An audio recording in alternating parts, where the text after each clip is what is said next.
What is Agenda 21? The constitutionalist movement has heard vague echoes in recent years about a threat to the free economy from this Agenda 21.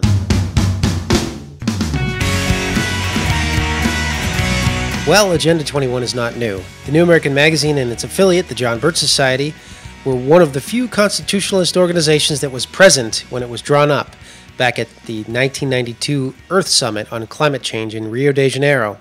The summit, organized by the United Nations, brought together the most extreme environmental activists from around the world to deal with the supposed threat from global warming. And Agenda 21 was the document they drew up. The New American's William F. Jasper attended the conference as a reporter and was able to report on events at the Rio Summit as they happened. And he's been reporting on them for some 20 years ever since, including the Wildlands Project, which would take most of America outside of the habitable zone for human beings in order to make room for the animals. What came out of this Rio Summit in 1992 was summed up by the radical environmentalists themselves.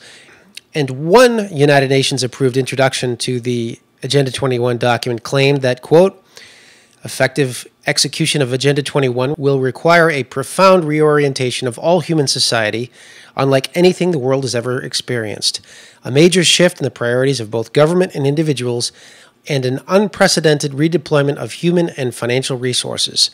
This shift will demand that a concern for the environmental consequences of every human action to be integrated into individual and collective decision-making at every level. The document leaves no one alone, stating, quote, there are specific actions which are intended to be undertaken by, in short, every person on Earth. What it means for Americans is more than just an end to fossil fuels. It means a lower standard of living. And the strategy for implementing Agenda 21 was a much broader strategy than ever attempted by the environmentalist movement. They sought global treaties and national legislation, as in the past. They also sought to shame individuals and corporations into changing their behavior on a voluntary basis. That, too, was not new. But they also began fighting for what's called soft law changes to consumers' living standards. Soft law is the use of centralized governments to bribe with aid or regulations either smaller governmental subunits, such as states and localities, or private companies for following ever more stringent eco-standards with tax breaks or outright cash aid. On the state and local level, the push for soft law is led by the International Council for Local Environmental Initiatives, or ICLEI, which had been founded a couple of years before the Rio Summit. More than 1,000 state, county, and municipal government organizations around the world are ICLEI members and are pushing this radical environmentalist agenda with bribes and stiffer regulations. In many American towns, local officials boast about the impact of ICLEI in the form of putting state rebate checks on display for properly following new environmentalist incentives. For example, John Birch Society New England Regional Director Hal Shurtleff was able to point out that here is what's disturbing. Here is a check made out to the city of Newburyport from Massachusetts Executive Office of Energy and Environmental Affairs.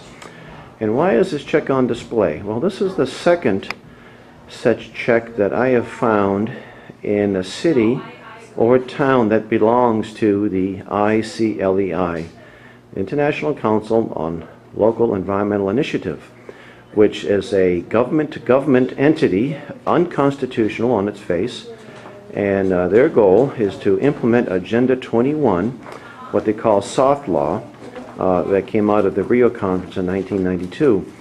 Very hostile to property rights, freedoms, and any town or city official who thinks somehow being part of this is going to help the communities is gravely mistaken. ICLEI has become a big part of the subsidy and regulation regime on the state and local level, but it's not the only part of the eco-subsidy agenda. That also extends to the White House, where President Obama has called for government to start picking winners and losers in the markets for more energy-efficient products. President Obama boasted in his May 6, 2011 weekly address that, but over the long term, the only way we can avoid being held hostage to the ups and downs of oil prices is if we reduce our dependence on oil. That means investing in clean, alternative sources of energy, like advanced biofuels and natural gas. And that means making cars and trucks and buses that use less oil. Other countries know this, and they're going all in to invest in clean energy technologies and clean energy jobs. This is part of the reason why huge corporations such as General Electric were able to claim a $3.25 billion tax credit in 2010, paying no corporate income taxes that year. GE cashed in on federal tax credits for green projects, such as its wind turbine project. Of course, nobody objects to private companies offering more fuel-efficient automobiles or creating products that don't fill up landfills. The problem with ICLEI and Agenda 21 is that they primarily seek governments to pick the winners and the losers in the marketplace.